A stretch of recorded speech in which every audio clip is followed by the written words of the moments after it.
Shalom Bapak Ibu yang terkasih di dalam nama Tuhan Yesus. Di pagi hari ini kita boleh bertemu kembali dan kita mau mendengarkan kebenaran firman Tuhan di pagi hari ini. Sebelumnya kita mau berdoa terlebih dahulu. Bapa kami dalam surga, di dalam nama Tuhan Yesus, kami mengucap syukur atas segala kebaikan dan pertolongan Tuhan. Dan sebentar kami mau mendengarkan kebenaran firman Tuhan. Tuhan memberkati hamba-Mu dan memberkati setiap anak-anak Tuhan yang mendengarkan kebenaran firman Tuhan di pagi hari ini. Di dalam nama Tuhan Yesus kami berdoa dan mengucap syukur. Haleluya. Amin. Ya, puji nama Tuhan. Di pagi hari ini kita mau belajar satu kebenaran firman Tuhan di dalam kitab Sefanya. Saya akan membacakan kebenaran firman Tuhan di dalam kitab Sefanya pasal yang pertama, ayat pertama sampai ayat yang ketiga. Dikatakan demikian. Firman Tuhan yang datang kepada Sefanya bin Kusiyi bin Geldaya bin Amaria bin Hizkia dalam zaman Yosia bin Amon Raja Yehuda. Aku akan menyapu bersih segala-galanya dari atas muka bumi, demikian firman Tuhan. Aku akan menyapu manusia dan hewan, aku akan menyapu burung-burung di udara dan ikan-ikan di laut. Aku akan merebahkan orang-orang fasik dan akan melenyapkan manusia dari muka bumi, demikianlah firman Tuhan. Di sini kita mau mendengarkan kebenaran firman Tuhan dari kitab Sefanya. Kitab Sefanya merupakan kitab ke-9 dari 12 nabi. Kalau kita melihat bahwa kitab Sefanya ini kitab yang berisikan yang cukup pendek, namun di sini kita mau melihat bahwa ada dua pesan yang disampaikan oleh Sefanya di dalam kitabnya, yaitu berita yang pertama disampaikan adalah nubuat tentang hari Tuhan. Yang kedua, Tuhan akan membentuk umat yang baru yang hidup benar dalam sukacita. Inilah pesan yang disampaikan oleh Nabi Sefanya. Kalau kita memperhatikan di bagian ini, kita bisa melihat bagian yang pertama itu di dalam pasal 1 sampai pasal 2 ayat yang ketiga. Merupakan pesan yang pertama yang disampaikan oleh Nabi Sefanya untuk bangsa Yehuda.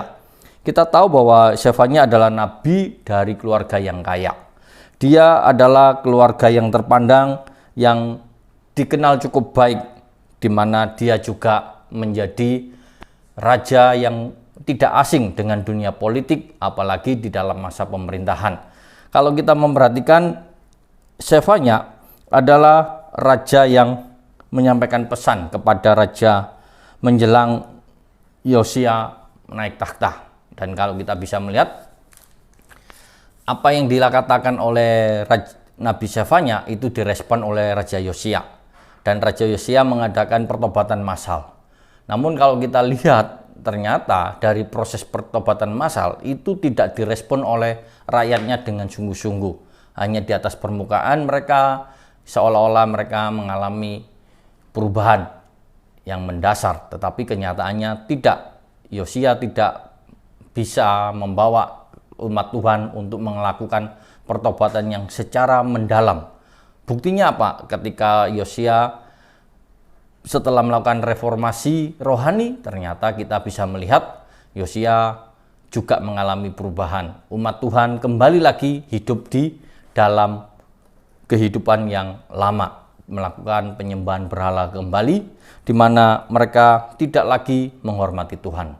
Di sini kita mau belajar ada 3 hal yang kita renungkan di dalam pembacaan kita di pagi hari ini. Yang pertama, di dalam ayat yang pertama kita bisa melihat adalah sikap acuh tak acuh. Kalau kita merenungkan sejenak apa yang disampaikan oleh Nabi Sefanya itu yang cukup keras, ternyata mereka punya sikap acuh tak acuh. Seringkali kita melihat bahwa begitu banyak anak-anak Tuhan saat ini seringkali mendengar firman Tuhan, peringatan dari Tuhan, namun sikapnya acuh tak acuh. Sikapnya yang tidak mau menghormati Tuhan. Kadang-kadang meremehkan kebenaran firman Tuhan. Di pagi hari ini kita diingatkan bahwa sikap acuh tak acuh adalah sesuatu yang tidak baik. Dalam perumpamaan Tuhan Yesus memberikan talenta di dalam Matius pasal 25 ayat yang ke-14 sampai 30, kita bisa melihat orang yang diberi 1 talenta, dia tidak mau melakukan dengan baik. Sehingga kalau kita lihat dikatakan itu adalah hamba yang jahat, hamba yang melakukan dosa. Jadi sikap acuh tak acuh adalah sikap yang tidak baik. Karena itu kita diingatkan untuk menjadi anak-anak Tuhan, jauhkan diri kita dari sikap acuh tak acuh. Sikap acuh tak acuh itu tidak akan membuat kita maju. Sikap acuh tak acuh tidak akan membuat kita berkembang. Dari perumpamaan talenta ini kita bisa melihat orang yang rajin dan semangat menghasilkan 2, menghasilkan 4, 5, menghasilkan 10. Adalah satu sikap di mana dia merespon panggilan Tuhan atau merespon kebenaran firman Tuhan dengan baik, akan menghasilkan hal yang luar biasa. Jadi sikap yang pertama, jangan acuh tak acuh. Sikap acuh tak acuh tidak akan membuat kita lebih maju, lebih berkarya di dalam hidup kita. Di sini kita bisa melihat apa yang kita lihat di dalam kehidupan kita. Kita jangan menjadi anak Tuhan yang malas, tetapi kita mau menjadi anak Tuhan yang selalu bertanggung jawab di dalam kehidupan kita. Yang kedua, kita mau melihat apa yang ada di dalam pembacaan kita adalah adanya Tuhan memberi kesempatan yang terbatas. Dalam arti begini, bahwa setiap kita diberi oleh Tuhan semua kesempatan. Di dalam kesempatan kita bisa melakukan kesempatan itu dengan semaksimal mungkin. Janganlah kita tidak menggunakan kesempatan yang ada. Ketika kita melihat di sini bahwa Tuhan itu panjang sabar, memiliki kasih, tapi Tuhan juga ada batasnya. Ketika Tuhan menunjukkan batas-batasnya, maka kita diingatkan bahwa ada batas-batas yang harus kita ingat dalam hidup kita. Jangan kita ini membiarkan keterbatasan atau kesempatan yang Tuhan berikan itu kita buang begitu saja. Ada hal-hal yang Tuhan berikan kepada kita. Kesempatan-kesempatan yang luar biasa, mari kita pergunakan secara maksimal supaya kita bisa menerima atau menyampaikan hal-hal yang luar biasa dalam diri kita untuk kita kerjakan. Jangan menunda kesempatan yang ada. Kalau kita melihat di sini, Tuhan masih memberikan kepada kita satu kesempatan untuk bertobat. Nabi Zephaniah memberikan pesannya bahwa Tuhan masih memberikan kesempatan untuk mereka bertobat. Namun kita bisa melihat bahwa mereka tidak menggunakan kesempatan itu untuk bertobat, sehingga mereka tetap melakukan hal-hal yang tidak baik. Akibatnya Tuhan menjadi murka dan Tuhan menghukum orang bangsa Yehuda. Sikap yang kedua ini mengingatkan kita bahwa ada kesempatan yang terbatas yang Tuhan berikan dalam diri kita. Sehingga kalau kita lihat bahwa apa yang Tuhan percayakan kepada kita, mari kita pergunakan dengan sebaik-baiknya. Terkadang kita ini bisa membuang kesempatan yang Tuhan beri dengan alasan kesibukan kita. Kita bisa menunda kesempatan yang Tuhan berikan kepada kita. Kadang-kadang kita tidak merespon dengan baik. Di pagi hari ini kita diingatkan, pergunakan kesempatan yang ada. Kita mau terus memuliakan nama Tuhan. Ketika ada kesempatan kita untuk berdoa kepada Tuhan, kita mau berdoa kepada Tuhan. Kita ada kesempatan untuk melakukan tanggung jawab kita lakukan dengan sungguh-sungguh. Jangan menunda-nunda, karena ketika kita menunda kesempatan itu menjadikan hal yang tidak baik. Ada satu cerita, seorang anak muda melihat seorang nenek yang sedang sakit. Ketika neneknya dibesuk sama anak muda ini, dia lihat di dalam rumahnya, seorang nenek ini sedang sakit di tempat tidur, jendelanya dibuka karena tidak ada kipas angin di dalam rumahnya. Nah, suatu hari, waktu anak muda ini besuk, lalu dia berkata, nanti saya pasangkan kipas angin, supaya jendelanya nggak usah dibuka lebar-lebar. Dengan demikian, dia berkata seperti ini kepada nenek ini, lalu pulang. Ketika dia mengatakan besok, itu sudah diingatkan, besok jangan lupa untuk dipasang kipas anginnya. Ternyata lewat 1 bulan, ternyata nenek tersebut dipanggil Tuhan. Nah, terkadang kesempatan yang kita abaikan membawa dampak yang tidak baik. Akibatnya ada penyesalan yang tidak kita duga, yang terkadang penyesalan itu muncul di saat-saat peristiwa itu sudah lewat. Nah, di sini kita bisa melihat sikap yang kedua mengingatkan kita supaya kita jangan melewatkan kesempatan yang ada. Pergunakanlah kesempatan yang ada di dalam hidup kita. Sikap yang ketiga, kalau kita lihat bahwa kita ada perubahan yang positif di dalam hidup kita. Di sini kita mau membaca di dalam Sefanya pasal yang ketiga, pasal yang kedua ayat yang ketiga.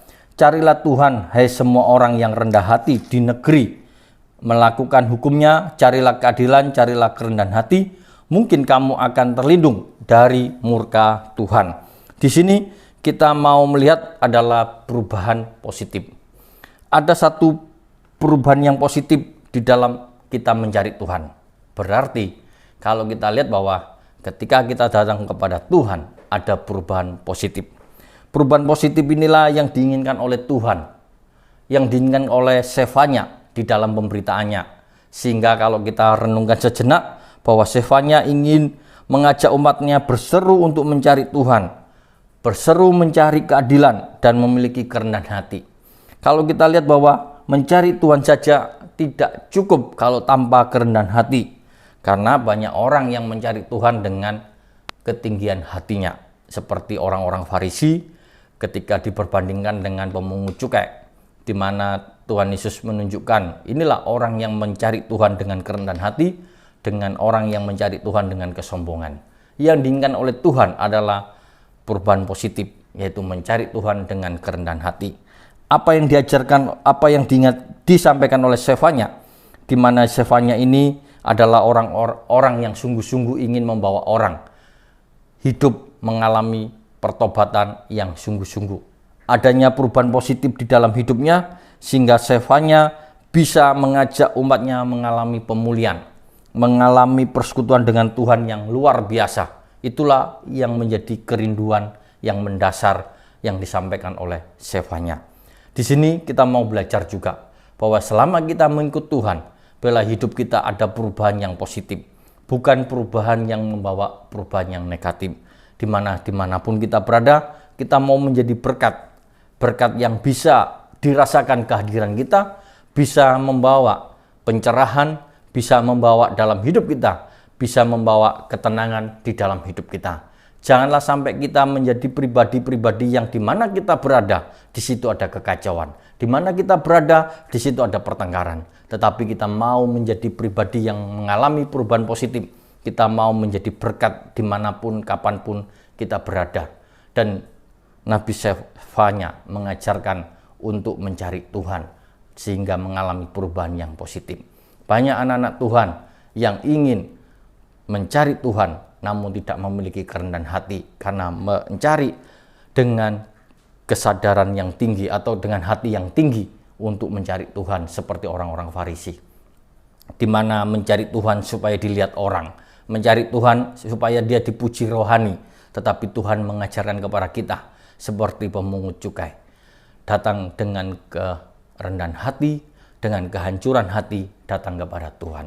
3 sikap inilah yang diajarkan oleh Sefanya, supaya kita bisa menjadi pribadi yang mengalami perubahan yang positif, menggunakan kesempatan yang ada, dan tidak mau menjadi pribadi yang acuh. Disitulah Tuhan memberkati kita, mengubah hidup kita, dan kita bisa menjadi anak-anak Tuhan yang bisa menghadapi situasi kondisi yang tidak baik. Kita bisa menguasai diri kita di saat ada tekanan, kita bisa menguasai diri kita ketika kita menghadapi berbagai macam tantangan dalam hidup kita. Dan melalui nasihat kebenaran firman Tuhan di pagi hari ini, kita akan melihat bahwa kita akan melihat kasih Allah yang memulihkan, kasih Allah yang membawa kepada kita, setiap orang percaya, untuk bisa melakukan dengan kerendahan hati, dengan kesadaran yang tinggi untuk kita lakukan.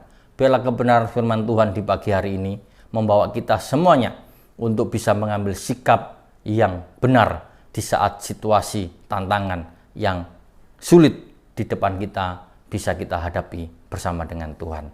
Bela firman Tuhan di pagi hari ini bisa membawa kita semuanya memiliki sikap yang benar di saat situasi yang tidak baik. Mari kita berdoa. Bapa kami dalam surga, kami mengucap syukur buat segala kebaikan dan pertolongan Tuhan.